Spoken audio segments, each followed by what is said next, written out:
व्याख्यामुद्रां करसरसिजैः पुस्तकं शङ्खचक्रे बिभ्रद्भिन्नस्फटिकरुचिरे पुण्डरीके निषण्णः अम्लानश्रीरमृतविशदैरंशविप्लावयन् मामाविर्भूयादनघमहिमा मानसे वागधीशः। नमस्ते प्राणेश प्रणतविभवायामनिमगाः नमः स्वामिन् रामप्रियतमनमन् गुरुगुण नमस्तुभ्यं भीमप्रबलतमकृष्णेष्ट भगवन् नमः श्रीमन्मध्वप्रदिश सुदर्शनो जय जय श्रीगुरुभ्यो नमः। नारायणं सुरगुरुं जगदेकनाथं भक्तप्रियं सकललोकनमस्कृतं च त्रैगुण्यवर्जितमजं विभुमाद्यमीशं वन्दे भवग्रम् अमरासुरसिद्धवन्द्यं नारायणं नमस्कृत्य नरं चैव नरोत्तमं देवीं सरस्वतीं व्यासं ततो जयमुदीरये। ವೇದವ್ಯಾಸರ ಮಹಾಭಾರತದ ಚಿಂತಕರಿಗೆ ವಂದನೆಗಳು. ಶಾಂತಿ ಪರ್ವದ 183ನೆಯ ಪ್ರವಚನ. ಭೀಷ್ಮರಲ್ಲಿಗೆ ಬಂದು ಅನೇಕ ಧರ್ಮ ಚಿಂತನೆಗಳನ್ನು ಧರ್ಮರಾಜ ಮತ್ತು ತಮ್ಮಂದಿರೆಲ್ಲ ಸೇರಿ ನಡೆಸಿದ್ದಾರೆ. ಶತ್ರುವಿನ ಮೇಲಿನ ವಿಶ್ವಾಸದ ಚಿಂತನೆಯಲ್ಲಿ ಬಹಳ ಸುಂದರವಾದ ವಿಸ್ತಾರವಾದ ಕಥೆಯೊಂದನ್ನು ಭೀಷ್ಮರು ಹೇಳಿದಾಗ ಅದನ್ನೇ ತಲೆಯಲ್ಲಿ ಹಾಕಿಕೊಂಡ ಧರ್ಮರಾಜ ಮತ್ತೆ ಭೀಷ್ಮರ ಬಳಿ ಬರ್ತಾನೆ. ಭೀಷ್ಮರು ಆತನಿಗೆ ಈ ಪ್ರಶ್ನೆಯ ಹಿನ್ನೆಲೆಯಲ್ಲಿ ಬೇಕಾದಷ್ಟು ಭರವಸೆಯ ಆಶೀರ್ವಚನಗಳನ್ನು ನೀಡಿದ್ದಾರೆ. ರಾಜ್ಯಂ ಶ್ರೇಯ ಪರಂ ರಾಜನ್ ಯಶಶ್ಚ ಮಹದಾಪ್ಸ್ಯಸೆ. ನೀನು ರಾಜ್ಯವನ್ನು ಬಹಳ ದೊಡ್ಡ ಮಟ್ಟಿನಲ್ಲಿ ನೋಡಿಕೊಳ್ಳುತ್ತೀಯ, ಅದರಿಂದಾಗಿ ನಿನಗೆ ಬಹಳಷ್ಟು ದೊಡ್ಡ ಮಟ್ಟಿನ ಶ್ರೇಯಸ್ಸು ಒಳಿತು ಆಗ್ತದೆ. ಅಷ್ಟೇ ಅಲ್ಲದೆ ನೀನು ಒಳ್ಳೆಯ ರೀತಿಯಾದಂತಹ ಹೆಸರು ಪಡಿತೀಯ. ಯಶೋಯಾನಾತ್, ಯಶಸ್ವಿ ಆಗ್ತಿ, ಯಶಸ್ಸು ಯಶೋಗಾಥೆ ಅಂದರೆ ತುಂಬ ಸುತ್ತಮುತ್ತಲೂ ಅದನ್ನು ಕಾಲದಲ್ಲಿಯೂ ದೀರ್ಘವಾಗಿ ದೇಶದಲ್ಲಿಯೂ ಹೆಚ್ಚಾಗಿ ಅಂತ. ಹಾಗಾಗಿ ಬಹಳ ಕಾಲದವರೆಗೆ ಬಹಳ ಕಡೆಯಲ್ಲಿ ನೀನು ನಿನ್ನ ಹೆಸರು ಉಳಿದು ಹೋಗುತ್ತೆ. ಅಷ್ಟೇ ಅಲ್ಲದೆ ಕುಲಸ್ಯ ಸಂತತಿಂಚೈವ, ನಿನ್ನ ಮುಂದುವರಿಕೆ ಅದನ್ನು ಭೀಷ್ಮರು ಇವತ್ತೇ ಹೇಳಿಬಿಟ್ರು, ಈಗಲೇ ತಿಳಿಸಿಕೊಟ್ರು. ನಿಜವಾಗಿ ಪರೀಕ್ಷಿತ ಹುಟ್ಟಿಯಾಗಿದೆ, ಆದ್ರೆ ಮುಂದಿನ ಕತೆ ಗೊತ್ತಿಲ್ಲ. ಆದ್ರೆ ಭೀಷ್ಮರು ಹೇಳುತ್ತಾರೆ, ಸಂತಾನದಿಂದ ಮುಂದುವರಿತದೆ. ಯಥಾ ನ್ಯಾಯ ಯಥಾ ಕ್ರಮಂ, ವ್ಯವಸ್ಥಿತವಾಗಿ ನೀನು ಯಶಸ್ವಿ ಆಗ್ತೀಯ, ರಾಜನಾಗ್ತೀಯ, ನಿನ್ನ ವಂಶದವರು ಆಳ್ತಾರೆ. ಇದನ್ನೆಲ್ಲ ಹೇಳಿಬಿಟ್ರು. ಇದು ನಿಜವಾಗಿ 3 ಅಂಶಗಳು.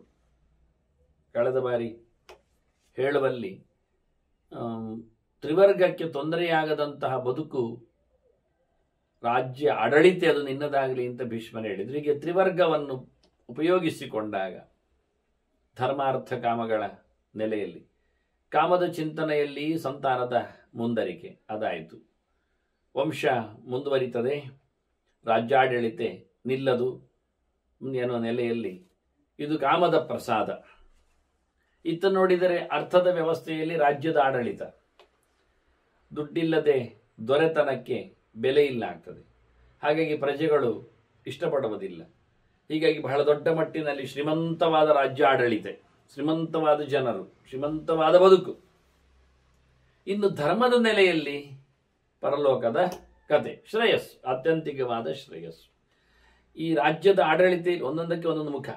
ಕಾಮದ ಮುಖದಲ್ಲಿ ಸಂತಾನದ ಮುಂದರಿಕೆ, ಅದು ಸಣ್ಣದು, ಸಿಂಗಲ್.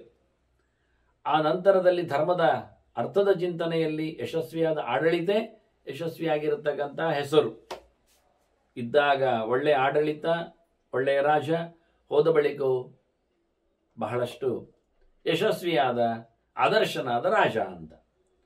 ಮುಂದಕ್ಕೆ ಧರ್ಮದ ಚಿಂತನೆಯಲ್ಲಿ ಈ ಲೋಕಕ್ಕಿಂತಲೂ ಮಿಗಿಲಾಗಿ ಪರಲೋಕದಲ್ಲಿನ ಸುಖ, ಅಲ್ಲಿನ ವಿಶೇಷವಾದಂತಹ ಗೌರವ, ದೀರ್ಘಕಾಲದಲ್ಲಿನ ಅನುಭವ ಇದನ್ನೆಲ್ಲ ಉಲ್ಲೇಖ ಮಾಡ್ತಾರೆ. ಹೀಗೆ ಇದೆಲ್ಲ ಆಶೀರ್ವಾದದ ಚಿಂತನೆಯಲ್ಲಿ ಒಂದು ಔಚಿತ್ಯವಾದಂತಹ ವ್ಯವಸ್ಥೆ ಭೀಷ್ಮರು ನಡೆಸಿಕೊಡುತ್ತಾರೆ.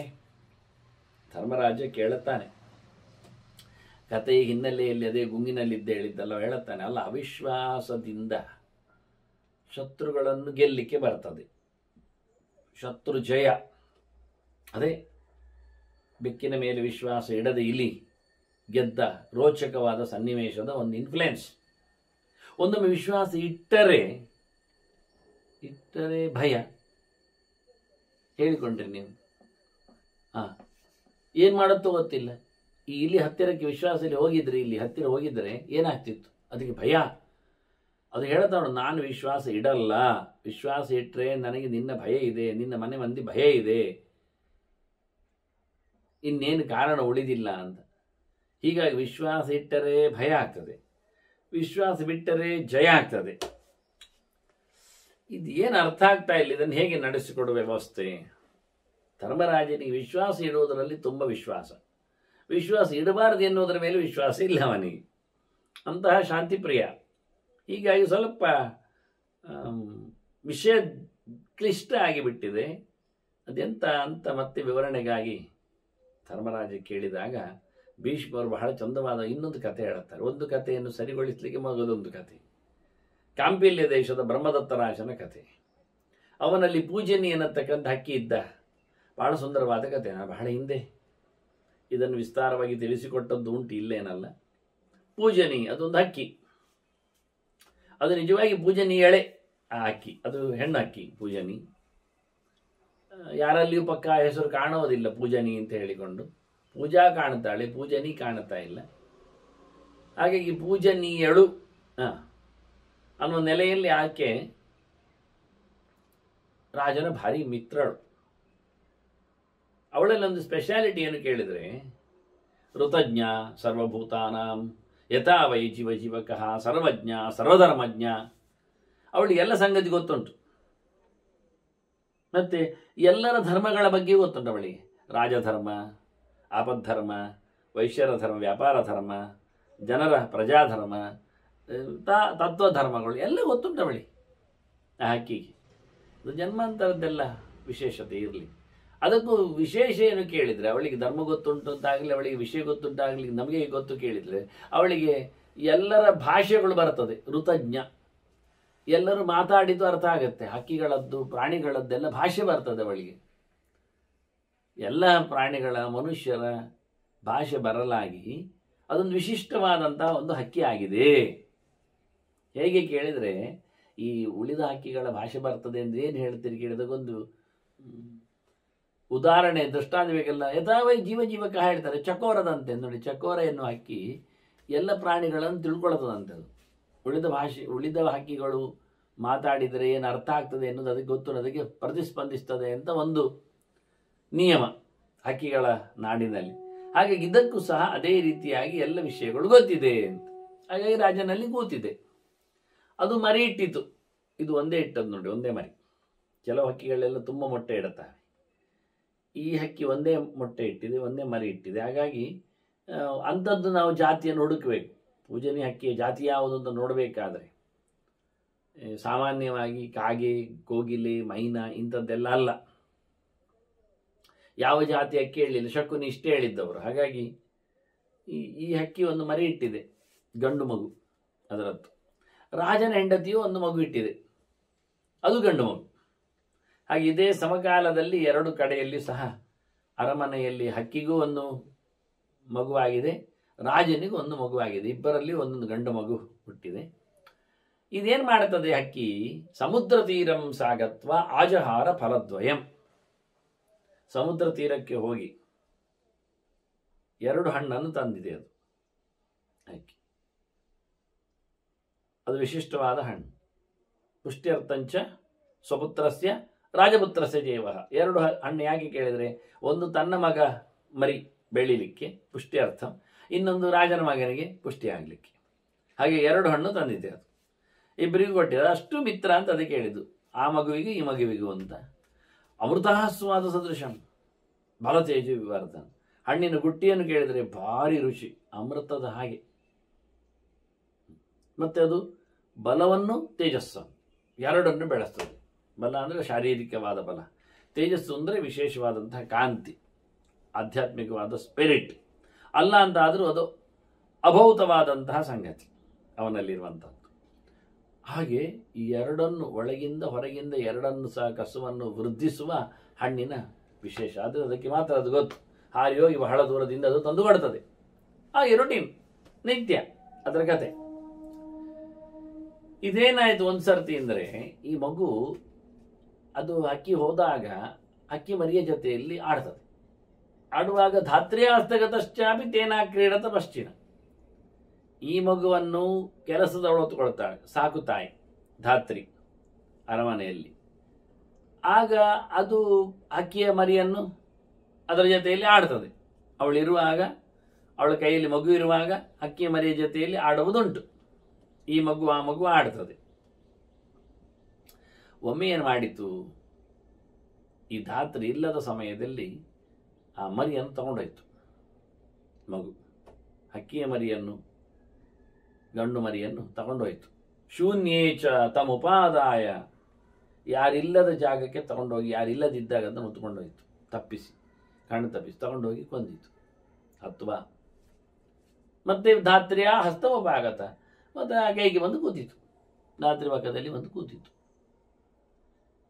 ಅದು ಎಷ್ಟು ಹೊತ್ತಿಗೆ ಆಕೆಯ ಕೈ ತಪ್ಪಿಸಿ ಹೋಯ್ತೋ, ಯಾಕೋ ಏನೋ ಕತೆ ಅಂತೂ ನಡೆಯಿತು. ಹಕ್ಕಿ ಬಂತು. ಹಕ್ಕಿ ಬಂದು ನೋಡ್ತದೆ, ತನ್ನ ಹಕ್ಕಿ ಸತ್ತಿದೆ. ಇದು ಕೊಂದದ್ದು ಗೊತ್ತಾಗಿದೆ. ಬಹಳಷ್ಟು ನೊಂದುಕೊಂಡಿದೆ, ಹತ್ತುಕೊಂಡಿದೆ, ಕಣ್ಣೀರು ತುಂಬಿದೆ, ಕೂಗಿದೆ. ಹೇಳ್ತದೆ ಮತ್ತೆ, ಕ್ಷತ್ರಿಯೇ ಸಂಗತನ್ನ ಅಸ್ತಿ. ಇಲ್ಲ, ಫ್ರೆಂಡ್ಶಿಪ್ ಇಲ್ಲ. ಕ್ಷತ್ರಿಯರಲ್ಲಿ ಪಸೆ ಇಲ್ಲ, ಪ್ರೇಮ ಮೈತ್ರಿ ಎಲ್ಲ ಅವಕಾಶ ಕ್ಷತ್ರಿಯರಲ್ಲಿ ಇಲ್ಲ. ಗಡಸು ಹೃದಯ ಅವರದ್ದು. ಏನೋ ನೆಲೆಯಿಲ್ಲದೆ ಹೇಳ್ತೇವೆ, ಕ್ಷತ್ರಿಯ ಸಂಗತನ್ನ ಅಸ್ತಿ. ಅವರಿಗೆ ಈ ರೀತಿಯಾದ ಒಡಂಬಡಿಕೆ, ಒಂದು ಪ್ರೀತಿ ವಿಶ್ವಾಸ, ಒಡನಾಟ ಮೈನ್ ಶಬ್ದ.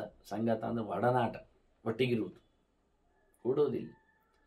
ಅವರು ಅಣ್ಣ ತಮ್ಮಂದಿರನ್ನೇ, ತಂದೆ ತಾಯಿಗಳನ್ನೇ, ದೊಡ್ಡವರನ್ನೇ ಎಲ್ಲ ರಾಜ್ಯಕ್ಕಾಗಿ ಎಲ್ಲ ಮುಗಿಸುವರು. ಅವರಲ್ಲಿ ಯಾರ ಮೇಲೆಯೂ ಸಹ ಒಂದು ರೀತಿಯ ವಿಶ್ವಾಸ ಇಲ್ಲ ಅಂತ ಹೇಳ್ತದೆ ಅದು. ಕ್ಷತ್ರಿಯ ಸಂಗತನ್ನಾಸಿ ನ ಪ್ರೀತಿ ನಚು ಸೌಹೃದಂ.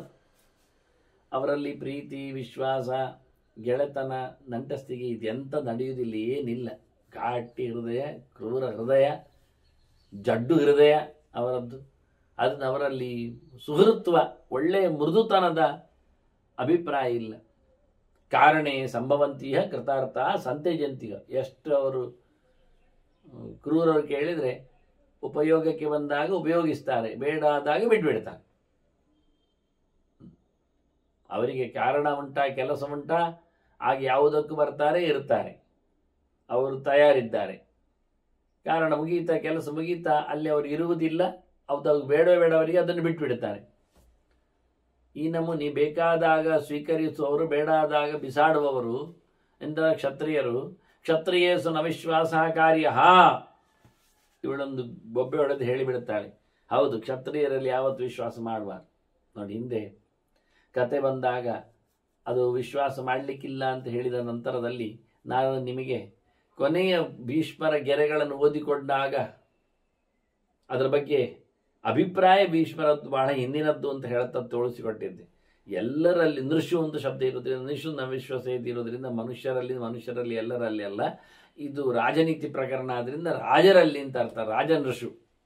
ಆ ಲೆಕ್ಕದಲ್ಲಿ ಬ್ರಾಹ್ಮಣರಲ್ಲಿ ಬೇಕು ಅಂತ ಅವರಲ್ಲಿ ಪೂಜಿತಾಹ ಶುಭಕರ್ತಾರಹ ಅಂತ ಹೇಳ್ತಾ ಎಲ್ಲರ ಮೇಲೆ ಅಲ್ಲ, ಬ್ರಾಹ್ಮಣರ ವಿಶ್ವಾಸ ಇರಬೇಕು ಎನ್ನುವುದನ್ನು ತೋರಿಸಿಕೊಟ್ಟಿದ್ದೆ. ಆದ್ರಿಂದ ಇಲ್ಲಿ ಪ್ರತ್ಯೇಕವಾಗಿ ಸ್ಪಷ್ಟವಾಗಿ ಹೇಳ್ತೇವೆ, ಕ್ಷತ್ರಿಯೇಷು ನ ವಿಶ್ವಾಸ ಕಾರ್ಯ ಸರ್ವಾಪಕಾರಿಷು. ಎಲ್ಲ ಅನ್ಯಾಯವೇ ಮಾಡೋದು, ಉಪಕಾರ ಮಾಡುವುದೇ ಇಲ್ಲ, ಅಪಕಾರವೇ ಮಾಡೋದು.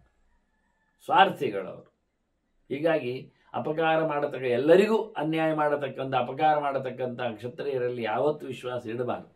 ಅವರು ಎಲ್ಲಿವರೆಗೆ ಅಂದರೆ ಅಪಕಾರ ಮಾಡಿದ ನಂತರ ಸಮಜಾಯಿಸ್ತಾರೆ. ಅಪಕೃತ್ಯಾಪಿ ಸತತಂ ಸಾಂತ್ವಯಂತಿ. ನಿರರ್ಥಕಂ, ಸುಮ್ಮನೆ. ಅವರಿಗೇನು ಅದರಲ್ಲಿ ಲಾಭ ಉಂಟಲ್ಲ, ಅವರೇನದನ್ನು ಮನವರಿಕೆ ಮಾಡಿಕೊಂಡು ಮಾಡಿದ್ದಲ್ಲ, ಸುಮ್ಮನೆ ತೋರಿಕೆಗಾಗಿ ಹೇಳಿದ ಹಾಗೆ ಸಾಂತ್ವನ ಮಾಡ್ತಾರೆ, ಅಪಕಾರ ಮಾಡ್ತಾರೆ, ಸಮಾಧಾನ ಪಡಿಸ್ತಾರೆ. ಇನ್ನೊಮ್ಮೆ ನಾವು ತಪ್ಪು ಮಾಡದಾಗಿ ಮಾಡಲಿಕ್ಕೋಸ್ಕರ ಅವರದನ್ನು ಮುಚ್ಚಿ ಹಾಕ್ತಾರೆ. ಆಗಲಿಲ್ಲ ಅಂತ ನನ್ನ ಒಟ್ಟಿಗೆ, ನನ್ನ ಮಗುವಿನೊಟ್ಟಿಗೆ ಬೆಳೆದ ಮಗು, ಅವನ ಮಗು ಬೆಳೆದ ಮಗು ನನ್ನದು. ಸಹ ಸಂಜಾತ ವೃದ್ಧಸ್ಯ, ಒಟ್ಟಿಗೆ ಹುಟ್ಟಿದೆ, ಒಟ್ಟಿಗೆ ಬೆಳೆದೆ ಈ ಮಕ್ಕಳು. ತಥೈವ ಸಹಭೋಜಿನಃ, ಅದು ತಿಂದದ್ದು ಇದು ತಿಂದದ್ದು, ನಾನು ತಂದಿರತಕ್ಕ ಹಣ್ಣನ್ನೇ ಒಟ್ಟಿಗೆ ತಿಂದಿವೆ. ತಂದಾಗಿ ದೊಡ್ಡ ಕೊಟ್ಟದ್ದು ಒಟ್ಟು ತಿನ್ನುವುದು ಎರಡು ಸಹ. ಶರಣ್ಯಸ್ಯ ವಿಶೇಷವಾಗಿ ಇನ್ನೇನು ಕೇಳಿದರೆ, ನಾವು ಅವರಲ್ಲಿ ಇರುವುದಲ್ವಾ, ರಾಜನನ್ನು ನೋಡಿಕೊಳ್ತಾ ಇದ್ದದ್ದಲ್ಲ. ಅದನ್ನ 3 ತಪ್ಪಾಯಿತು. ಒಟ್ಟಿಗೆ ಬೆಳೆದದ್ದು, ಒಟ್ಟಿಗೆ ತಿಂದದ್ದು, ಆನಂದ ನಾನು ಅದಕ್ಕೆ ಡಿಪೆಂಡ್ ಆಗಿರುವುದು. ರಾಜನಿಗೆ ಶರಣ್ಯ ವಾಸ ನಾನು ಇಲ್ಲಿಯೇ ಮಾಡುವಂಥದ್ದು, ಇಲ್ಲೇ ಇದ್ದದ್ದು. ಆದರೆ ಇಂಥ 3 ತಪ್ಪಿನಿಂದ ವಧಶ್ಚೈವ ತ್ರಿವಿಧಂ ತಸ್ಯ ಕಿಲ್ಬಿಷಂ, ರಾಜನದ್ದು 3 ತಪ್ಪು. ಇದ್ದವರನ್ನು ಮುಗಿಸಿದ್ದು, ಒಟ್ಟಿಗೆ ತಿಂದವರನ್ನು ತಿನ್ನಲಿಕ್ಕೆ ಬೇಕಾದರೂ ಕೊಟ್ಟಿದ್ದೇನೆ ನಾನು, ತಿನ್ಲಿಕ್ಕೆ ಕೊಟ್ಟವರನ್ನು ಮುಗಿಸಿದ್ದು, ಅದರ ಮಗುವನ್ನು ಒಟ್ಟಿಗೆ ಬೆಳೆದದ್ದು, ಹುಟ್ಟಿ ಬಂದದ್ದಲ್ಲ.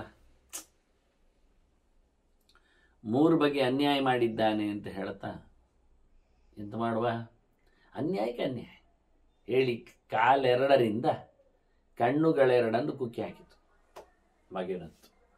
ಈ ಹಕ್ಕಿ, ತಾಯಿ ಹಕ್ಕಿ ತನ್ನ ಮಗ ಹಕ್ಕಿ ಸತ್ತದ್ದರ ಬೇಸರದಲ್ಲಿ, ನೋವಿನಲ್ಲಿ, ಸಂಕಟದಲ್ಲಿ ರಾಜನ ವಿಶ್ವಾಸ ಅದು ದುಷ್ಟ ಆಯಿತು ಅನ್ನೋ ಹಿನ್ನೆಲೆಯಲ್ಲಿ ಮಾಡಬೇಕಾದ್ದಕ್ಕೆ ಮಾಡಬೇಕು ತಾನು ಅಂತ ಹೇಳುತ್ತಾ ತನ್ನೆರಡು ಕಾಲುಗಳು, ಹಕ್ಕಿಗೆ 2 ಕಾಲುಗಳೇ ಇರುವುದು, ಕೈ ಅಂತ ಹೇಳುವುದಿಲ್ಲ ನಾನು, ಹಾಗಾಗಿ ಇದನ್ನು ಕಾಲು ಅಂತ ಕರೀತಾರೆ. ಅದು ಬೇಕಾದರೆ ತಲೆಯನ್ನು ಬೇಕಾದರೆ ಅದು ತುರಿಸಿಕೊಳ್ಳಿ, ಅದು ಕಾಲಿನಿಂದ ಅಂತ, ಕೈಯಿಂದ ಅಲ್ಲ ತುರಿಸಿ. ಚರಣಾಯುಧ ಅಂತ ಕೋಳಿಗೆ ಇನ್ನೊಂದು ಹೆಸರು. ಕಾಲನ್ನೇ ತನ್ನ ಆಯುಧವನ್ನಾಗಿ ಪ್ರಯೋಗ, ಅಂದರೆ ಕೋಳಿ ಅಂಕ, ಕೋಳಿ ಕಾಳಗ, ಅದು ಪುರಾಣ ಕಾಲದ ಕತೆ. ಅದು ನಾವೇ ಜಾನಪದರು ಒಂದಿನ ಹೀಗೆ ಕೋಳಿ ನೋಡಿದ್ರು, ಮತ್ತೆ ಹೊಡೆದಾಡಿಸಿಕೊಂಡು ಅಲ್ಲಿ ಕೊಡು ಶುರುವಾಯ್ತು ಅಂತಲ್ಲಿ. ಇವರಿಗೆ ಶುರುವಾದದ್ದು ಪಿತ್ತ ಅಷ್ಟೇ. ದೇವರು ಜಗತ್ತನ್ನು ಸೃಷ್ಟಿ ಮಾಡುವಾಗ ಅದರ ಎಲ್ಲರ ಗುಣಲಕ್ಷಣ, ಕ್ರೀಡೆ, ವ್ಯಾಪಾರ, ವ್ಯವಸ್ಥೆ ಎಲ್ಲವನ್ನೂ ಸೃಷ್ಟಿ ಮಾಡಿದ್ದ. ಹೊಸತ್ತೇನಲ್ಲ. ಕೋಳಿ ಬಂದಾಗಲೇ ಕೋಳಿ ಕಾಳಗವು ಬಂದಿದೆ, ಆಯ್ತಾ? ಮತ್ತೇನಲ್ಲ. ಜನ ಬಂದಾಗಲೇ ಜನರ ಕಲೆಗಳು ಬಂದಿವೆ. ಕುಣಿತ ಆಗಲಿ, ಹಾಡುವುದಾಗಲಿ, ಬಡಿತ ಆಗಲಿ, ಜಟ್ಟಿ ಕಾಳಗಾಗಲಿ, ಎಂಥದುವ ಹೀಗೆ ಪ್ರಿಂಟ್, ಹೀಗೆ ವ್ಯವಸ್ಥೆ. ಒಂದು ಮೊಬೈಲ್ ಬಂದಾಗ ಹೇಗೆ ಅದರದ್ದು ಪೂರ್ಣವಾಗಿರತಕ್ಕ ಸ್ವರೂಪ ಇನ್ ಬಿಲ್ಟ್ ಬರ್ತದೋ ಹಾಗೆ ಮಾಡಿ ಕಳಿಸಿದ್ದಾನೆ. ಚಿಪ್ಪಿನ ಕಥೆ ಹಾಗೆ ಅಂತೆ, ನಮ್ಮ ಹೊಸತ್ತೇನಲ್ಲ. ಅದರಲ್ಲಿ ಮತ್ತೆ ಜನ್ಮಾಂತರಗಳ ಸಂಸ್ಕಾರಲಿಕ್ಕೆ ಹೋಗಿ ಒಂದಷ್ಟು ಮತ್ತಷ್ಟು ವಿಶೇಷಾಂಶಗಳೇ ಬಂದು ಹೊರತು ಹೊಸತೇನಾಗಲಿಲ್ಲ ಬಿಡಿ. ಹೀಗೆ ಹಕ್ಕಿ ಏನು ಮಾಡಿತ್ತು, ತನ್ನ 2 ಕಾಲುಗಳಿಂದ ಆ ಮಗುವಿನ 2 ಕಣ್ಣುಗಳನ್ನು ನಾಶ ಮಾಡಿತ್ತು. ಮಗು ಅಂಧ. ಈಗ ಹೇಳ್ತದೆ ಅದು ಮತ್ತೆ ಹಕ್ಕಿ, ಇಚ್ಛೆಯೈವ ಕೃತಂ ಪಾಪಂ ಇಚ್ಛೆಯೈವ ಉಪಸರ್ಪತಿ. ತಿಳಿದು ಮಾಡಿದ ತಪ್ಪಲ್ವಾ, ತಿಳಿದೇ ಮಾಡೋದು ಅದಕ್ಕೆ ಅನ್ಯಾಯ. ನೋಡಿ, ತಾನು ಮಾಡಿದ್ದನ್ನು ಸಮರ್ಥನೆ ಮಾಡುವ ರೀತಿ.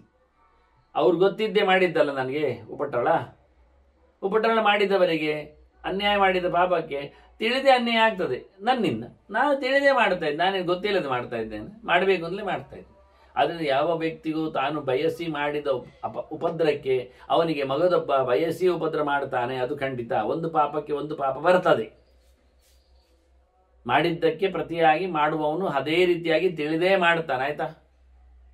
ಮತ್ತೇನು ಮಾಡು, ತಿಳಿದು ಮಾಡಲಿಕ್ಕೆ ಹೋಗ್ತಾನೆ. ಮಾಡಿದ್ದು ತಿಳಿಯೋದು ಒಂದು ಪ್ರಶ್ನೆ ಅಲ್ಲ, ತಿಳಿದುಕೊಂಡು ಮಾಡ್ತಾನವ. ಕೃತ ಪ್ರತಿಗತಂತೇಷಾಂ ನನಶ್ಯತಿ ಶುಭಾಶುಭಂ. ಮಾಡಿದ ನಂತರದಲ್ಲಿ ಮನಸ್ಸಿನಲ್ಲಿ ಹಾಗೆ ಉಳಿತದೆ.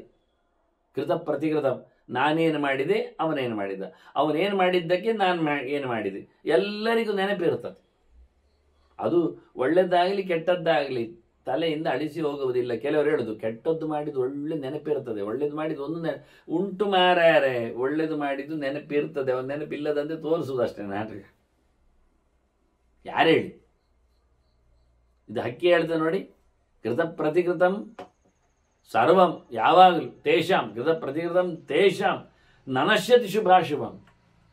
ಯಾರಿಗೇ ಆಗಲಿ ಅನ್ಯಾಯ ಮಾಡಿದವರಿಗೂ ಅದಕ್ಕೆ ಪ್ರತೀಕಾರ ಮಾಡಿದವರಿಗೂ ಇಬ್ರಿಗೂ ಅವನೇನು ಮಾಡಿದ್ದಾನೆ ಇವನೇನು ಮಾಡಿದ್ದಾನೆ ಅಂತ ಇಬ್ಬರಿಗೂ ಗೊತ್ತುಂಟು. ಇವ ಮಾಡಿದ ಅನ್ಯಾಯ ಏನು, ಮೋಸ ಏನು, ಕಪಟ ಏನು, ವಂಚನೆ ಏನು, ದೋಷ ಏನು ಎನ್ನುವುದು ಎದುರಾಳಿಗೆ ಗೊತ್ತಾಗ್ತದೆ.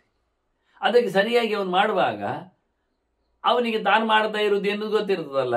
ಇವನಿಗೆ ಮತ್ತೆ ಪ್ರತೀಕಾರಕ್ಕೆ ಬಲಿಯಾದವನಿಗೆ ನಾನು ಹಾಗೆ ಮಾಡಿದ್ದಕ್ಕೆ ಹೀಗೆ ಮಾಡಿದ್ರು ಅಂತ ಗೊತ್ತಾಗ್ತದೆ. ಸರಿಯಾಗಿದೆ. ಯುದ್ಧರಂಗದಲ್ಲಿ ಅವನು ಆಗ್ನೇಯಾಸ್ತ್ರ ಬಿಟ್ಟ ಅಂತ ಅದು ಯಾರಿಗೆ ಗೊತ್ತಿಲ್ಲ? ಇಬ್ಬರಿಗೆ ಗೊತ್ತುಂಟು. ಬಿಟ್ಟವನಿಗೆ ಗೊತ್ತು ಆಗ್ನೇಯಾಸ್ತ್ರ ಅಂತ. ಅದನ್ನು ಯಾರ ಮೈ ಮೇಲೆ ಬೀಳ್ತಾ ಉಂಟು ಅವನಿಗೆ ವಧ್ಯನಿಗೂ ಅವನಿಗೆ ಗೊತ್ತು ಇದು ಆಗ್ನೇಯಾಸ್ತ್ರ ಬರ್ತಾ ಉಂಟು. ಅದಕ್ಕೆ ಪ್ರತಿಯಾಗಿ ಅವನು ವಾರಣಾಸ್ತ್ರ ಬಿಡ್ತಾನೆ, ನೀರು ಹಾಕಲಿಕ್ಕೆ ಶುರು ಮಾಡ್ತಾನೆ. ಈಗ ವಾರಣಾಸ್ತ್ರ ಬಿಟ್ಟದ್ದು ಯಾರಿಗೆ ಗೊತ್ತುಂಟು? ಬಿಟ್ಟವನಿಗೆ ಗೊತ್ತುಂಟು. ಅದು ಪ್ರತ್ಯಸ್ತ್ರವಾಗಿ ನನ್ನ ಹತ್ರದ ಮೇಲೆ ಏರಾಗ್ತದೆ ಎನ್ನುವುದಕ್ಕಂತ ವೈರಿಗೂ ಗೊತ್ತುಂಟು. ಅದನ್ನ ಇಬ್ಬರಿಗೂ ಆಗ್ನೇಯಾಸ್ತ್ರ ಮತ್ತು ವಾರಣಾಸ್ತ್ರಗಳು ಆಚೀಚೆ ಹೋಗ್ತಾ ಇವೆ ಅಂತ ಇಬ್ಬರಿಗೂ ಗೊತ್ತುಂಟು, ಯಾರಿಗೆ ಗೊತ್ತಿಲ್ಲದೆ ಹೇಳುದ. ಹಾಗೆ ಲೋಕದಲ್ಲಿ ಎಲ್ಲ ಕಥೆಗಳು ಹಾಗೆ, ಎಲ್ಲ ಕೆಲಸಗಳು ಹಾಗೆ, ಒಳ್ಳೇದಾಗಲಿ ಕೆಟ್ಟದಾಗಲಿ ಒಳ್ಳೇದು ಮಾಡಿದವನಿಗೂ ಗೊತ್ತುಂಟು. ಅವನೇನು ಮಾಡಿದ ಒಳ್ಳೇದು, ನಾನೇನು ಮಾಡಿದೆ ಅಂತ. ಕೆಟ್ಟದ್ದು ಮಾಡಿದ್ದು ಗೊತ್ತುಂಟು.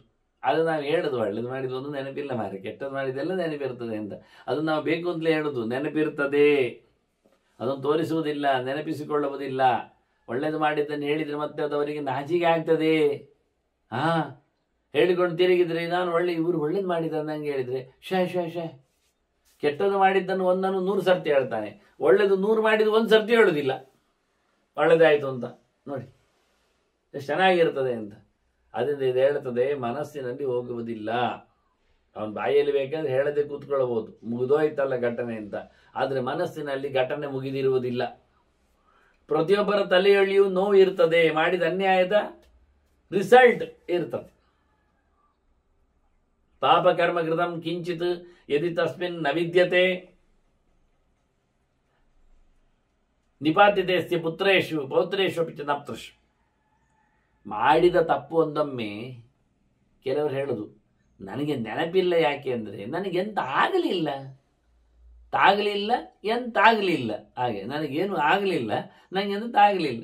ನಾನು ಮಾಡಿದ್ದೇನೋ ಸತ್ಯ, ಅದಕ್ಕೆ ಅವ್ರು ಏನು ಮಾಡಿದ್ದಾರೆ ನನಗೆ ಗೊತ್ತಿಲ್ಲ, ನನಗೇನು ತಾಗಲಿಲ್ಲ, ನನ್ನದೇನು ಆಗಲಿಲ್ಲ ಅಂತ ಹೇಳಿ ಕೆಲವರು ಹೇಳುವುದುಂಟು.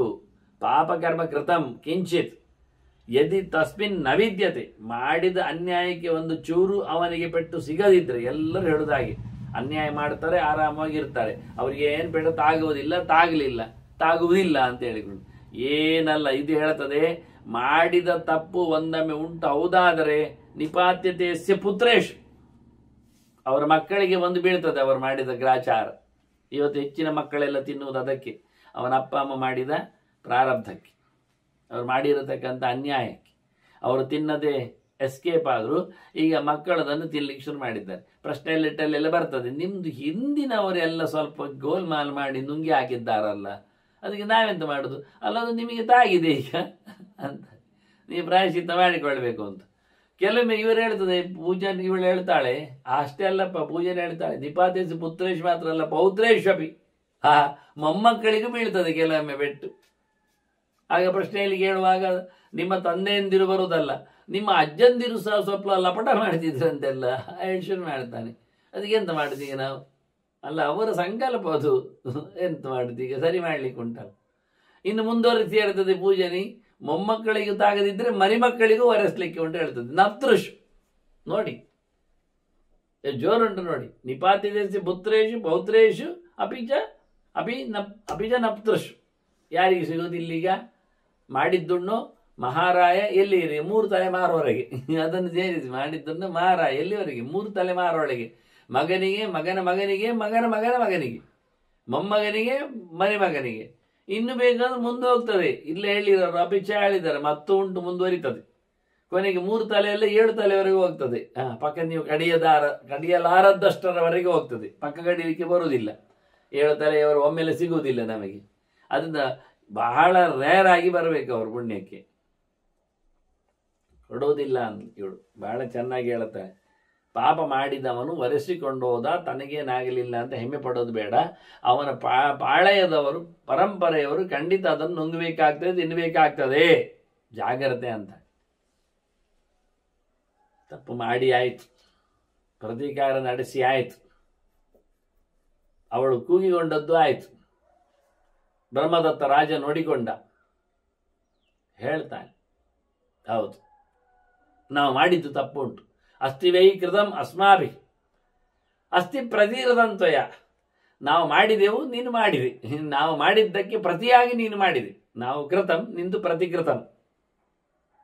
ನಾವು ಮಾಡಿದ್ದುಂಟು. ನಾವು ಅಂತಾನೆ, ತನ್ನ ಮಗು ಮಾಡಿದ್ರು ತಾನೇ ಬದ್ಧ. ಅದು ಹೇಳ್ತಾನೆ, ನಾವು ನಿನಗೆ ಉಪದ್ರವ ಮಾಡಿದ್ದೇವೆ, ಅದಕ್ಕೆ ಅನುಗುಣವಾಗಿ ನೀನು ನನಗೆ ಪ್ರತೀಕಾರವನ್ನು ಮಾಡಿ ಆಯಿತು. ಉಭಯಂ ತತ್ ಸಮೀಭೂತಂ. ಈಗ ಸಮ ಆಯ್ತಲ್ಲ. ಅವ ಹೇಳುದು ನೋಡಿ, ಕ್ಷತ್ರಿಯರಲ್ಲಿ ಗೆಳೆತನ ಮಾಡಬಾರದು ಅಂತ ಇವಳು ಹೇಳಿದ್ದು ಸರಿಯೇ. ಅವ ಹೇಳ್ತಾನೆ, ಈಗ ಸಮ ಆಯ್ತಲ್ಲ, ಉಭಯಂ ತತ್ ಸಮೀಭೂತಂ. ನಾನು ನಿನಗೆ ಮಾಡಿದ ಉಪದ್ರ, ನಮ್ಮವರು ಉಪದ್ರ ಮಾಡಿದ್ರು, ನೀನು ನಮಗೆ ಉಪದ್ರ ಮಾಡಿದ್ವಿ, ಅಲ್ಲಿಗೆ ವಜಾಯ್. ಈಗೇನು ಹೊಸ ಪೂಜೆ ನಿಮಾಗಮ, ಇಲ್ಲೇ ಇರು, ಹೋಗಬೇಡ. ಅವ ಹೇಳೋದು ಫ್ರೆಂಡ್ಶಿಪ್ ಹಾಳಾಗೋದು ಬೇಡ, ನೀನು ತೆರಳಬೇಡ, ಕೂತ್ಕೋ ಅಂತ. ಯಾರಾದರೂ ಸಮ ಆಯ್ತು ಹೇಳ್ತಾರ? ಹೇಗೆ ಹೇಳೋದಲ್ವಾ? ಅದು ನಮ್ಮ ಕಥೆಯೇ ಆಗಿ, ಭಾಷೆಯಲ್ಲಿ ನೀವಾಗೆ. ನಮಗೆ ಸೊಳ್ಳೆ ಕಚ್ಚುವುದು, ನಾವು ಅದನ್ನು ಚಚ್ಚುವುದು ಅಷ್ಟೇ. ಅದಕ್ಕೆ ಆದರೂ ಸ್ವಲ್ಪ ಬೋಧ ಉಂಟು, ಬುದ್ಧಿ ಉಂಟು. ಅದು ಏನು ಬಹಳ ಒಂದು ಲೀಟ್ರ್ ಏನು ತಿಂತದೆ ನನ್ನದು ನೆತ್ತರು. ನಾವು ಯಾರ್ಯಾರದು ನೆತ್ತರು ಕುಡಿದದ್ದಕ್ಕೆ ಅದೇನೋ ಒಂಚೂರು ಕುಡಿತದೆ. ನಾವು ತಲೆ ಹೊಡೆದು ಯಾರದು ತಿಂದದ್ದಕ್ಕೆ ಅದೊಂಚೂರು ಕಡಿತದೆ. ಆದರೆ ಅದು ಕಚ್ಚಿದರೆ ನಮ್ಮದು ಪ್ರಯೋಗ ಏನು? ಅದನ್ನು ಚಚ್ಚುವುದೇ ಅಲ್ವಾ, ಬೇರೆ ದಾರಿಯೇ ಇಲ್ಲ ನಮ್ಮಲ್ಲಿ. ಅದಕ್ಕೆ ಬೇಕಾದಂಥ ಇನ್ಸ್ಟ್ರೂಮೆಂಟ್ಸ್ಗಳನ್ನೆಲ್ಲ ನಾವು ಮಾಡಿಕೊಂಡಿದ್ದೇವೆ. ಸೊಳ್ಳೆಯನ್ನು ಕೊಲ್ಲುವುದೇ ಎನ್ನುವುದೊಂದು ಅಸ್ತ್ರ ಆಗಿಬಿಟ್ಟಿದೆ. ಇನ್ನು ಸ್ವಲ್ಪ ಸಮಯದಲ್ಲಿ ಅದಕ್ಕೆ ಲೈಸೆನ್ಸ್ ಬೇಕಂತಾರೆ, ಮತ್ತು ಅದಕ್ಕೆ ಟ್ಯಾಕ್ಸ್ ಹಾಕ್ತಾರೆ. ಒಟ್ಟು ಬೊಕ್ಕಸು ತುಂಬಬೇಕು ನಮ್ಮದು. ಆದ್ದರಿಂದ ಎಂಥದ್ರಲ್ಲಿ ಎಳಿಲಿಕ್ಕೆ ಬರ್ತದೆ ನೋಡ್ತಾರೆ ಅವರು. ಸೊಳ್ಳೆ ನಿಮ್ಮ ಕೈಯಲ್ಲಿ ಒಂದೊಮ್ಮೆ ಬ್ಯಾಟ್ ಇದ್ದರೆ ಕೊಲ್ಲುವಂಥದ್ದು, ಅದು ನಮಗೆ 300 ರೂಪಾಯಿ ತಿಂಗಳಿಗೆ ಕೊಡಬೇಕು ಅಂತ ಅವ್ರು ಹೇಳೋದು. ಅದು ನಿಮ್ಮದು ದೊಡ್ಡ ಹಿಂಸೆಯನ್ನು ಮಾಡುವಾಗ ಕೊಲೆ ಮಾಡುವ ಸಾಧನ ಅದು. ಅದು ಲೈಸೆನ್ಸಲ್ಲಿ ಬರ್ತದೆ. ಯಾವುದರ ಲೈಸೆನ್ಸಲ್ಲಿ? ಪಿಸ್ತೂಲ್ ಲೈಸೆನ್ಸಿನ ರಾಶಿಯಲ್ಲಿ ಅದಕ್ಕೂ ಬರ್ತದೆ. ಅದು ನಿಮ್ಮಲ್ಲಿ ಉಂಟೆ ಅಂತಾದರೆ ನೀವು ಖಂಡಿತವಾಗಿ ಇಷ್ಟಿಷ್ಟು ಟ್ಯಾಕ್ಸ್ ಕಟ್ಟಲಿಕ್ಕೆ ಉಂಟು. ಅದನ್ನು ಹೇಳಿಬಿಡ್ತಾರೆ ಅವರು. ಇಲ್ಲಿ ಹೇಳ್ತಾನೆ, ಇದು ನೀನು ಮಾಡುವ ಕೆಲಸ ಮಾಡಿ ಆಯಿತು, ನಮ್ಮ ತಪ್ಪು ಇತ್ತು, ಇನ್ನು ಹೋಗುವುದು ಬೇಡ, ಕೂತ್ಕೋ ಅಂತ. ಇಲ್ಲಿ ಸಮ ಆಯ್ತಾ? ಅದೇ ಹೇಳಿದ್ದಾಗೆ ಸೊಳ್ಳೆ ಕಚ್ಚಿದ್ದಾಗೆ ನಾವು ಅದನ್ನು ಚಚ್ಚುವುದು ಸಮವ? ನಾವು ಕಚ್ಚಬೇಕು ಅದನ್ನು ಹಿಡಿದು ಮೆಲ್ಲಕ್ಕೆ ಅಲ್ವಾ? ಬೇಕಾದರೆ ನಮ್ಮದು ಪೌರುಷ ತೋರಿಸಬೇಕಾದ್ರೆ ಅದು ಹಾಗೆ ಹೇಳ್ತದೆ ದೂರದಲ್ಲಿ ನಿಂತು. ಏನು ನಿನ್ನ ನಾನು ಕಚ್ಚಿದ್ದೇನೆ, ಹೌದು, ಬೇಕಾದ್ರೆ ನನ್ನನ್ನು ಕಚ್ಚು, ನನ್ನ ಹೊಡೆಯೋದು ಯಾಕೆ, ಕೊಲ್ಲೋದು ಯಾಕೆ? ಜೀವ ಮೌಲ್ಯ ಎಲ್ಲರಿಗೂ ಉಂಟಲ್ಲ, ನಿನ್ನ ಕೊಂದ ನಾನು. ಹೌದು, ಮತ್ತೆ ನೋಡಿ, ಅದರಿಂದ ಮಗುವನ್ನು ಕೊಂದಿದೆ, ಮರಿ ಮಗುವನ್ನು, ಹಕ್ಕಿ ಮರಿ ಮಗುವನ್ನು. ಈಗ ಇವಳು ಅದನ್ನು ಕೊಲ್ಲಿಲ್ಲ, ಕಣ್ಣು ಮಾತ್ರ ಕುಕ್ಕಿ ಹೋಗಿದ್ದಾಳೆ. ಅದನ್ನು ಸಮ ಆಯ್ತಾ? ಸಮ ಆಯ್ತು ಹೇಳೋದು. ಈಗ ಮುಂದಿನ ಕತೆ. ಪರೀಕ್ಷಿತ ಬೇಟೆಯಲ್ಲಿ ಶಮೀಕನಿಗೆ ಒಂದು ಸತ್ತ ಹಾವಿನ ದೇಹವನ್ನು ಹಾಕಿದ್ದು ಕೊರಳಿಗೆ, ಮಾಲೆ ಅಂತ. ಶಮೀಕನನ್ನು ಕಚ್ಚಿದ, ಅದು ಕಚ್ಚಲಿಕ್ಕೆ ಅದು ಹೆಣ, ಅದು ಕಚ್ಚುದಲ್ಲಿ. ಆದರೆ ಅವನಿಗೆ ಶಾಪ ಎಂಥದ್ದು? ಜೀವಂತ ಹಾವು ಕಚ್ಚುವಂಥದ್ದು ಬೇಕಿತ್ತ? ಅದನ್ನ ಮಾಡಿದ್ದಕ್ಕೆ ಸರಿಯಾಯಿತು ಅಂತ ಹೇಳಿದ್ರೆ ಯಾವಾಗ ಗೊತ್ತುಂಟ? ಎಂತಾದ್ರೂ ಒಂದು ಮಾಡುವುದು ಸರಿ ಅಂತ ಅಷ್ಟೇ ಹೊರತು ಅದಕ್ಕೆ ಸಮಾಗಿ ಇರಬೇಕಾಗಿಲ್ಲ. ಕಚ್ಚಿದ್ದಕ್ಕೆ ಚಚ್ಚುವುದು, ಅದೇ ಮತ್ತು ಬೇರೆ ಇಲ್ಲ. ನಮ್ಮಿಷ್ಟ. ಶಿಕ್ಷೆಯನ್ನು ಹೇಗೂ ಕೊಡಬಹುದು, ಹಾಗೆ ಆಗಬೇಕು ಅಂತಿಲ್ಲ. ಕದ್ದವನಿಗೆ ನಾನು 500 ರೂಪಾಯಿ ಕದ್ದದ್ದು ಮಾರೆ, ಹೌದು ಕದ್ದದ್ದಲ್ಲ, 500 ಕೊಡು, ಕೊಟ್ಟ, ಮತ್ತೆ ಅಲ್ಲಿ ಮುಗಿಯುದು. ನಾನು ಕದ್ದದ್ದು 500 ಕಟ್ಟಾಯ್ತು, ಕೊಟ್ಟಾಯ್ತಲ್ಲ, ಕದ್ದದ್ದು ಕೊಂದು ಪೆಟ್ಟು ತಿನ್ಬೇಕು ನೀನು ಅಂತ 5 ಚಡಿಯೇಟು. ಅದು ಬೇರೆ ಪ್ರತ್ಯೇಕ. ದುಡ್ಡು ವಾಪಸ್ ಕೊಟ್ಟದ್ದಷ್ಟೇ ಅಲ್ಲದೆ ಪೆಟ್ಟು ತಿನ್ನಲಿಕ್ಕೆ ಉಂಟು, ಇನ್ನು ಸ್ವಲ್ಪ ರೂಪಾಯಿ ಜಾಸ್ತಿ ಕೊಡಲಿಕ್ಕೆ ಉಂಟು ಸರ್ಕಾರಕ್ಕೆ. ನಾವು ಇಲ್ಲಿ ಇಷ್ಟೆಲ್ಲ ನಿನ್ನ ಹುಡುಕ್ಲಿಕ್ಕೋಸ್ಕರ ನಾವೆಲ್ಲ ಆಚೀಚೆ ಓಡಾಡಲಿಲ್ವ? ಅದಕ್ಕೆ ಸಂಬಳ ಎಲ್ಲ ಬೇಡವಾ? ಹೌದಲ್ಲ ಮತ್ತೆ. ಅದೇ ರೀತಿಯಾಗಿ ಕರ್ಮ ಎನ್ನುವುದೊಂದು ವಿಚಿತ್ರ. ಮಾಡಿದ್ದಕ್ಕೆ ಹಿಂದೆ ಮಾಡುವುದು ಎನ್ನುವುದು ಎಷ್ಟು ದೊಡ್ಡ ಎಷ್ಟು ಆಗಲೂ ಇರ್ಬೋದು. ಹೀಗೆ ಅಂತೇನಿಲ್ಲ ನಿಯಮ. ಪ್ರತಿಕಾರ ಹೇಗೂ ನಡೀತದೆ. ಈ ರೀತಿಯಾಗಿ ಹಕ್ಕಿ ನಿಜವಾಗಿ ಪ್ರತೀಕಾರ ಮಾಡಿದ್ದು ಸಣ್ಣ ಮಟ್ಟಿನಲ್ಲಿ. ಆದರೆ ಅದು ದೊಡ್ಡ ಮಟ್ಟಿನಲ್ಲಿ ಕಾಣ್ತದೆ. ಯಾಕೆ ಗೊತ್ತುಂಟ, ಎರಡು ಲೆಕ್ಕ. ಈಗ ವಿಶ್ಲೇಷಣೆ ಮಾಡುವಾಗ ಹಕ್ಕಿಗೆ ಮರಿ ಸತ್ತಿದ್ದು ಹೌದಾ, ರಾಜನ ಮಗು ಸಾಯ್ಬೇಕು ಅಂತ ಕಾಣ್ತದೆ, ಸರಿ ಅಂದರೆ ಅದು ಸರಿ ಅಲ್ಲ. ಯಾಕೆ ನೋಡಿ, ಸ್ವಲ್ಪ ನೋಡಿ. ಹಕ್ಕಿಯ ಮರಿಯನ್ನು ರಾಜನ ಮಗು ಬೇಕೆಂದಲೇ ಕೊಂದದ್ದು. ಅಲ್ಲಿ ಕ್ರೌರ್ಯ ಇದೆ, ಅನ್ಯಾಯ ಇದೆ. ಈಗ ಇದೇನು ಮಾಡಿತ್ತು ಹಕ್ಕಿ? ಸಂಕಟದಲ್ಲಿ ತಾನು ತನ್ನ ಸರ್ವಸ್ವವನ್ನು ಕಳಕೊಂಡು ಉಪಕಾರ ಮಾಡ್ತಾ ಇದ್ದವನೇ ಅಪಕಾರ ಮಾಡಿದಾಗ ಇದು ಡಬಲ್ ಈಗ ಯೋಚನೆ ಮಾಡಲಿಕ್ಕಿರುವಂಥದ್ದು. ಹಾಗಾಗಿ ಆ ಮಗುವನ್ನು ಘಾಸಿಗೊಳಿಸಿದಷ್ಟು. ತಾನೇ ಹಣ್ಣು ಕೊಟ್ಟು ಪೋಷಿಸಿದ ಮಗು ಅದು, ರಾಜನ ಮಗು ಸಹ. ಅದನ್ನು ಕಣ್ಣು ತೆಗೆದುಹಾಕಿತು. ಈಗ ಅದು ಮಾಡಿದ್ದು ಕಮ್ಮಿ ಅಂಶದಲ್ಲಿ, ಅದಕ್ಕೆ ಮರಣದಂಡನೆ ಕೊಡಲಿಲ್ಲ, ಸಾಯುವಂತೆ ಮಾಡಲಿಲ್ಲ. ಆದರೆ ಕಣ್ಣಿಲ್ಲದೆ ಇರುವುದು ಬದುಕಿನುದ್ದಕ್ಕೆ ಸತ್ತಂತೆಯೇ. ಯಾವತ್ತು ನೋಡಿದರೂ ಹೊಸ ಅನ್ಯಾಯ ಮಾಡಿದ್ದರ ನೆನಪು ಬರಬೇಕು. ಸುಮ್ಮನೆ ಮರಿಯನ್ನು ಕೊಂದದ್ದರ, ಉಪಕಾರ ಮಾಡಿದ್ದರ ಮರಿಯನ್ನು ಕೊಂದದ್ದರ ನೆನಪು ಆ ರಾಜನಿಗೆ ಮಗುವಿಗೆ ಸಾಯುವವರೆಗೆ ಬರಬೇಕು. ಇದು ಶಿಕ್ಷೆ. ಅದರಿಂದ ಪ್ರತೀಕಾರ ಎನ್ನುವುದು ಶಿಕ್ಷೆ ಜೋರಿರಬೇಕು, ನೆನಪಿಸುವಂತಿರಬೇಕು, ಶಾಶ್ವತವಾಗಿರಬೇಕು ಅಂತ ಹೇಳ್ತಾರೆ. ಇದೆಲ್ಲ ಕೇಳಿ ಅದೇ ಮಾಡಿದ್ದು ಅದಕ್ಕೆ ಪ್ರತಿಯಾಗಿದ್ದು ಎನ್ನುವ ನೆಲೆಯಲ್ಲಿ ಬೇಕಾದಷ್ಟು ಲೆಕ್ಕಾಚಾರಗಳುಂಟು. ರಾಜ ಹೇಳಿದ, ಇಬ್ಬರು ಮಾಡಿ ಆಯ್ತಲ್ಲ, ತೊಂದರೆ ಇರ್ಬೋದಲ್ಲ, ನಿನಗೆ ಇರ್ಬೇಕಲ್ಲ ಅಂತ. ಅಕ್ಕಿ ಹೇಳ್ತದೆ, ಇರ್ಲಿಕ್ಕಾಗುವುದಿಲ್ಲ. ಸಕೃತ್ಕೃತ ಅಪರಾಧಸ್ಯ ತತ್ರೈವ ಪರಿಲಂಬತಃ ನತತ್ಸ್ ಬುಧಾಹ ಪ್ರಶಂಸಂತಿ. ಒಮ್ಮೆ ಅನ್ಯಾಯ ಮಾಡಿದ ನಂತರ ಅಲ್ಲೇ ಇರ್ಲಿಕ್ಕೆ ತಿಳಿದವರು ಹೇಳುವುದಿಲ್ಲ, ಓಟು ಕೊಡುವುದಿಲ್ಲ. ಯಾರು ಅಪರಾಧ ಮಾಡಿದ್ದು? ನೀನು, ನಿನ್ನ ಮಗ. ಹಾಗಾಗಿ ಅಪರಾಧ ಮಾಡಿದವರ ಹತ್ತಿರದಲ್ಲಿ ಅವರೇನೋ ಒಂದು ಹೇಳುವುದು, ಅದಕ್ಕೆ ಇವನಲ್ಲಿ ಜೋತಾಡಿಕೊಂಡು ಕೂತ್ಕೊಳ್ಳುವುದು. ಹಾಗೆ ಮಾಡಿದರೆ ಸಿಕ್ಕಿ ಬೀಳ್ತಾನೆ. ನಿಜವಾಗಿ ಒಳ್ಳೇದು ಯಾವುದು ಕೇಳಿದರೆ ಶ್ರೇಯ ತತ್ರ ಅಪಸರ್ಪಣಂ, ಅಲ್ಲಿಂದ ಹೋಗುವುದೇ ಒಳ್ಳೆಯದು.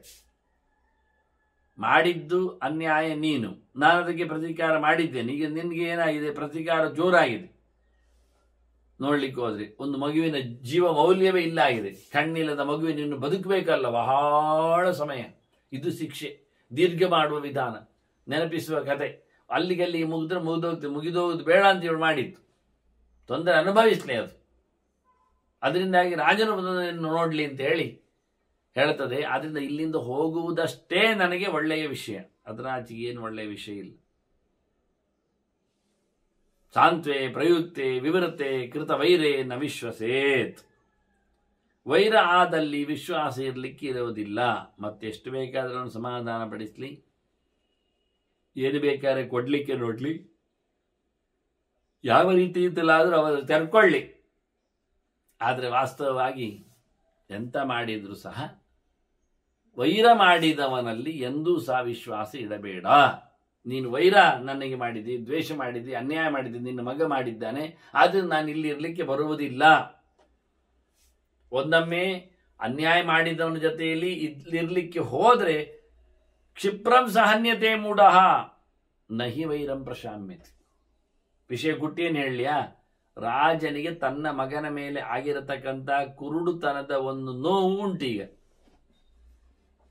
ಈಗ ಪೂಜನೆ ಇರ್ಲಿ ಅಂತ ಹೇಳ್ತಾನೆ. ಈಗ ಅವನಿಗೆ ಸಮಾಧಾನ ಆಗಿದೆ, ಮಾಡಿದ್ದಕ್ಕೆ ಸರಿಯಾಗಿದೆ ಅಂತ ಕಂಡಿದೆ. ನಾಳೆ ಅವನಿಗೆ ಚೇಂಜ್ ಆಗಬಾರದು ಅಂತಿಲ್ಲ ಮನಸ್ಸು. ಅವನ ಲೆಕ್ಕಾಚಾರ ಹೆಚ್ಚು ಕಡಿಮೆ ಆಗ್ಬೋದು. ಅಲ್ಲಲ್ಲ, ತಪ್ಪು ಹೆಚ್ಚಿನ ಅಂಶ ಮಗುವಿದ್ದೇ ಇರಬಹುದು, ಅಥವಾ ತನ್ನದಲ್ಲ ಅಂತ ಯೋಚನೆ ಮಾಡಿಕೊಂಡು. ಹೀಗಾಗಿ ನಾಳೆ ಇರುವಾಗ ಒಂದೊಮ್ಮೆ ಮಗು ಸತ್ತ ನೆನಪಿನಲ್ಲಿ ಕಣ್ಣಿಲ್ಲದ ಮಗುವಿನ ಯಾವುದೋ ಒಂದು ಕಡೆಯಲ್ಲಿ ನಡೆದಾಗ ಅದು ಬಿದ್ದದ್ದು ನೆಲೆ ಕಂಡಾಗ ಈ ಪೂಜನೆ ಕೈಗೆ ಸಿಕ್ಕಿ ಹೆಚ್ಚಿಗಲ್ಪಡ್ತದೆ.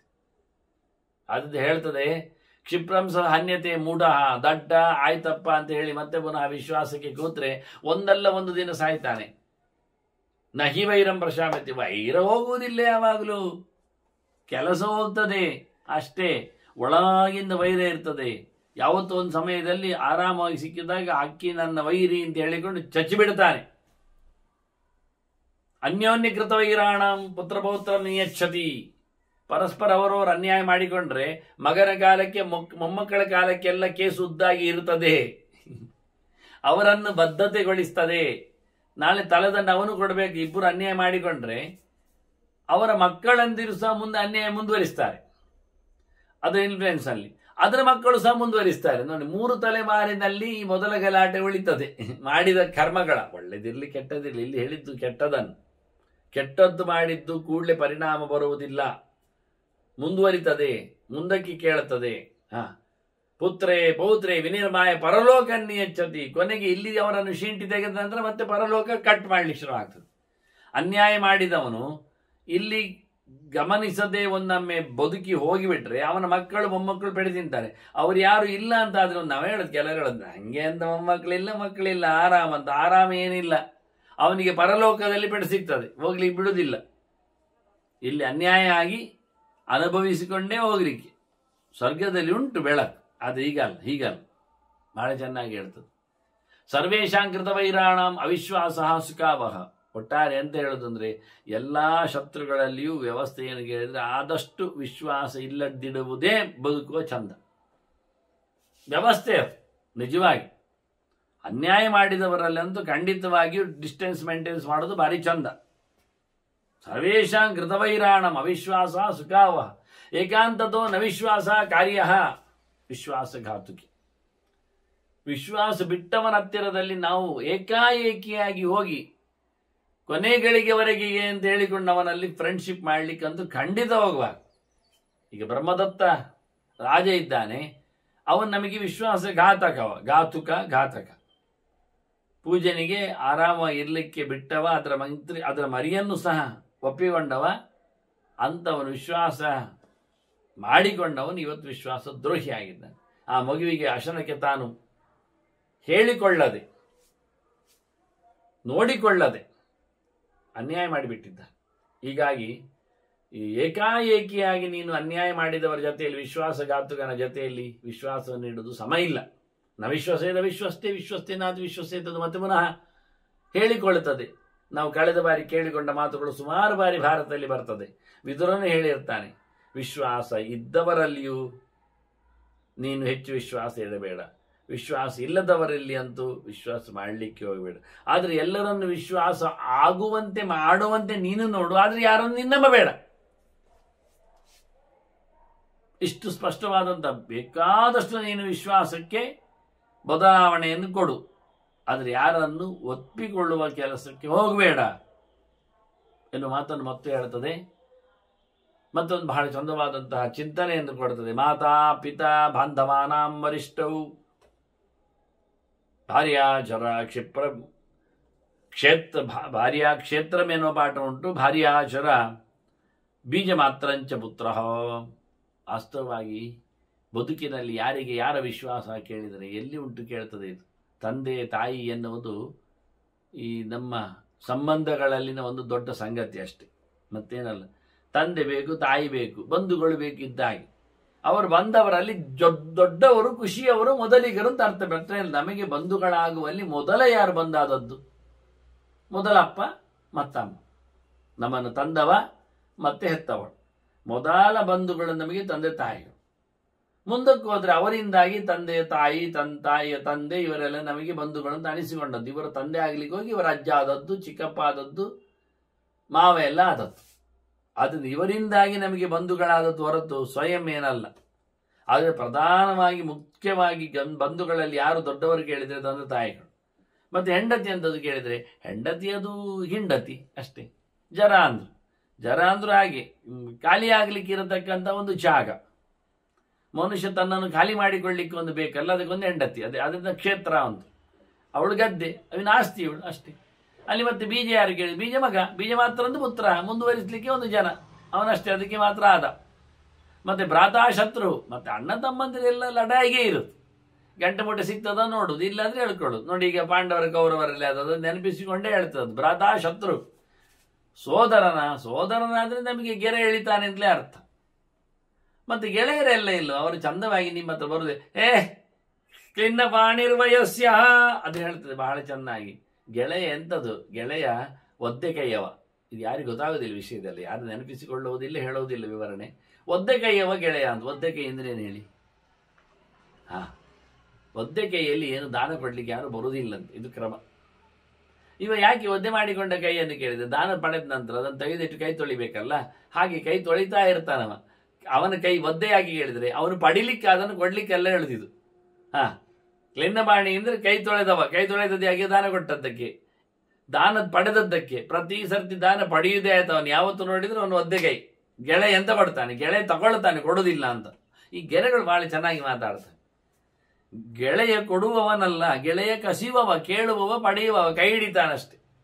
ಗೊತ್ತಾದ್ರೂ ಕೊಡುದಿಲ್ಲ. ಇವನಿಗೆ ಸ್ಕ್ಯಾರ್ಸಿಟಿ ಉಂಟು, ಕಮ್ಮಿ ಉಂಟು, ಕೊಡಬೇಕು, ತನ್ನಲ್ಲಿ ಹೆಚ್ಚಿ ಉಂಟು, ಕೊಡುವ ಅಂದ್ರೆ ಕೊಡುದಿಲ್ಲ. ಅವು ಹೇಳ್ತಾನೆ ಕೊಟ್ರೆ ಮತ್ತೆ ನಾಳೆ ಕೇಳಿದ್ರೆ ಅಂತ. ನೋಡಿ, ಈಗೆಲ್ಲ ಇರ್ತದೆ. ಮತ್ಯಾರು ನಿಜವಾಗಿ ಕೇಳಿದ್ರೆ ಆತ್ಮಾಹಿ ಏಕಃ ಸುಖ ದುಃಖಸ್ಯ ಭೋಕ್ತ. ಒಳ್ಳೆಯದು ಕೆಟ್ಟದ್ದರ ಭೋಕ್ತರು ಯಾರು ಕೇಳಿದ್ರೆ ತಾನೊಬ್ಬನೇ, ಯಾರು ಬರುವುದಿಲ್ಲ, ಎಲ್ಲಿ ಇಲ್ಲ. ಅನ್ನ ಮಾಡಿದ ಪಾಪ ತಿನ್ನಲಿಕ್ಕೆ ಉಂಟೇ ಉಂಟು, ಮಾಡಿದ್ದರ ಫಲ ಅನುಭವಿಸ್ಲಿಕ್ಕೆ ಬಂದೇ ಬರ್ತದೆ. ಒಬ್ಬನೇ ಒಬ್ಬ, ಅವನ ಜನವೂ ಸಹ ಆತ್ಮೀಯರಾಗ್ತಾರೆ. ಅದು ಬೇರೆ ವಿಷಯಕ್ಕೆ ಹೋಗ್ತದೆ, ಮುಂದುವರಿತದೆ. ಹೀಗಾಗಿ ಒಬ್ಬನೇ ಇರುವಂಥದ್ದು ಅಂತ ಹೇಳ್ತಾ, ಅನ್ಯೋನ್ಯ ಕೃತ ವೈರಾಣ ನ ಸಂಧಿರುಪಬದ್ಧತೆ. ನಾವಿಬ್ಬರು ಮಾಡಿಕೊಂಡ ಅನ್ಯಾಯದಿಂದಾಗಿ ನಮ್ಮಿಬ್ಬರಲ್ಲಿ ಯಾವ ಕಾಲದಲ್ಲಿಯೂ ಸಂಧಿ ಆಗುವುದಿಲ್ಲ. ಸಚೇತುರ ಅತಿಕ್ರಾಂತ ಯದರ್ಥ ಮಹಮಾವಸ್ಸ. ನಾನಿಲ್ಲಿ ಯಾಕೆ ಇದ್ದೆ? ಅದು ಮುಗಿದೋಯ್ತು, ಆ ಕಾರಣ ಇಲ್ಲ ಆಯ್ತು. ನನ್ನ ಮಗುವಿಗೋಸ್ಕರ ನಾನು ತಂದುಕೊಟ್ಟೆ, ನನ್ನ ಮಗುವಿನ ಕ್ಷೇಮಕ್ಕೋಸ್ಕರ ನನಗೊಂದು ನೀಡೆ ಅಂದರೆ ಇರ್ಲಿಕ್ಕೆ ಒಂದು ಜಾಗ ಆಗಿತ್ತು. ಈಗ ಹೋಯ್ತು, ನನಗೆ ಯಾರುಂಟು? ನನ್ನ ಮಗ ಇಲ್ಲ, ನನ್ನ ಮಗು ಇಲ್ಲ. ನಾನು ಯಾವುದಕ್ಕೋಸ್ಕರ ಇಲ್ಲಿ ಕೂತಿದ್ದ. ಹಕ್ಕಿಗಳೆಲ್ಲ ಹಾಗೆ ಮನೆ ಆಸುಪಾಸಿಗೆಲ್ಲ ಬರ್ತದೆ. ಯಾಕೆ ಹೇಳಿದರೆ ಮರಿ ಇಡ್ಲಿಕ್ಕೆ. ಅದಕ್ಕೊಂದು ನಮ್ಮ ಮೇಲೆ ಭರವಸೆ. ಹಕ್ಕಿಗೆ ಹೊರಗಿನಿಂದ ಇಟ್ಟರೆ ಹಾವುಗಳು, ಇತರ ಹಕ್ಕಿಗಳು ಎಲ್ಲಿಯೋ ನಾಶ ಮಾಡ್ತಾವೋ ಅಂತ ಹೆದರಿ ಬೆದರಿ ಮನೆ ಪಕ್ಕದಲ್ಲಿ ಬಂದು ಜನವಸತಿ ಇರುವಲ್ಲಿ ನಿಂತು ಬಂದು ಮೊಟ್ಟೆ ಇಡ್ತವೆ.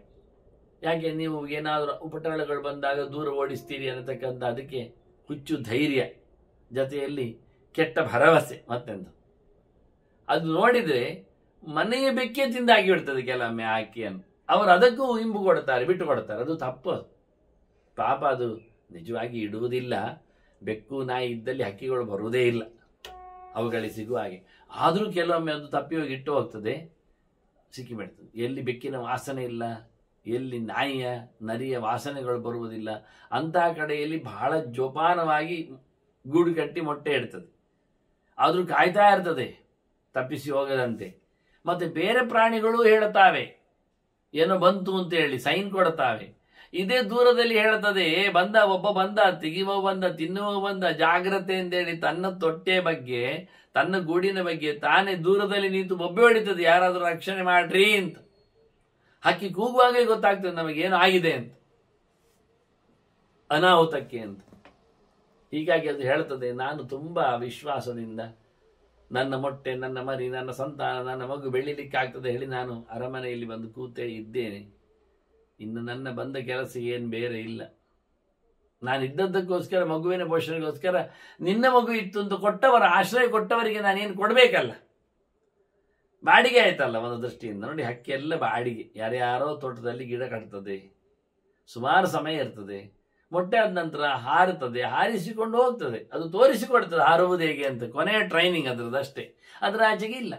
ನಾನು ಇವತ್ತಿನವರೆಗೆ ನಿನ್ನಲ್ಲಿ ಇದ್ದದ್ದಿದೆ ಒಂದು ದೊಡ್ಡ ಆಸೆ, ನನ್ನ ಮಗು, ನನ್ನ ಮರಿ ನನ್ನದು ಬೆಳೆದಾಗ್ತದೆ, ಬೆಳೀತದೆ, ಅದಕ್ಕೊಂದು ಇಂಬು ಬೇಕು, ಆಶ್ರಯ ಬೇಕು, ನೆಲೆಗಟ್ಟಬೇಕು ಅಂತ. ನಿನ್ನ ಧೈರ್ಯದವ ನೀನಿದ್ದೆ ಅಂತ, ನಿನ್ನ ರಾಜ್ಯ ಅಂತ, ನಿನ್ನ ದೇಶ ಅಂತ ನಾನು ಬಂದು ಕೂತೆ. ಈಗ ನಮ್ಮಿಬ್ಬರಲ್ಲಿಯೂ ಒಬ್ಬರಿಗೊಬ್ಬರಿಗೆ ಕೋಪ ಬಂದಾಗಿದೆ. ಮತ್ತು ನಾನು ಇರ್ಲಿಕ್ಕೆ ಅಂತ ಉಂಟು, ಇರ್ಲಿಕ್ಕೆ ಏನು ಬಲಾತ್ಕಾರದಲ್ಲಿ ನಾನು ಕಾರಣ ನೋಡಬೇಕು, ಏನು ಕಾರಣ ಇಲ್ಲ. ನನ್ನ ಸಂತಾನ ಆಗಿ ಹೋಯಿತು, ಇನ್ನು ನಾವಿಬ್ಬರ ಸಂತಾನ ಮುಂದುವರಿತದೆ ಹೇಳಿಕೊಳ್ಳುವ ಕಥೆಯೂ ಅಲ್ಲ. ಹೀಗಾಗಿ ನನ್ನ ಕೆಲಸ ಮುಗಿದಿದೆ, ನಾನು ಇರಲಾರೆ ಅಂತ ಹೇಳಿಕೊಂಡು ಹೊರಡುವ ವ್ಯವಸ್ಥೆಯಲ್ಲಿ ಪೂಜನಿ ಬಹಳ ದೊಡ್ಡ ಮಟ್ಟಿನ ಪ್ರತೀಕಾರದ ಕಥೆಯನ್ನು ಉಲ್ಲೇಖ ಮಾಡಿದೆ, ಹೇಳಿಕೊಟ್ಟಿದೆ. ನಾವಿಬ್ಬರು ಮಾಡಿಕೊಂಡಿರತಕ್ಕ ಅಪಚಾರದಿಂದಾಗಿ ನಮ್ಮ ಇರುವರಲ್ಲಿ ಮತ್ತೆ ವಿಶ್ವಾಸ ಆಗುವುದಿಲ್ಲ ಅಂತ ತನ್ನ ಪರವಾಗಿ ತಾನು ವಾದ ಮಾಡಿದೆ. ಹೀಗೆ ತಾನಿರುವುದು ಲೋಕದಲ್ಲಿ ಹೀಗಿರ್ತದೆ ಅಂತ ಹೇಳಿಕೊಂಡು ಮುಂದೆ ಯಾವ ರೀತಿಯಾಗಿ ಧರ್ಮರಾಜನಿಗೆ ಸಂಶಯದ ನಿವೃತ್ತಿಯಲ್ಲಿ ಈ ಪೂಜನೀಯ ಕತೆ ಕೇಳಲ್ಪಟ್ಟಿದೆ ಎನ್ನುವುದನ್ನು ಮತ್ತೆ ಚಿಂತನೆಗೈಯುವ ವಂದನೆಗಳೊಂದಿಗೆ ಶ್ರೀಕೃಷ್ಣಾರ್ಪಣ ನಾರಾಯಣ ನಾರಾಯಣ ನಾರಾಯಣ.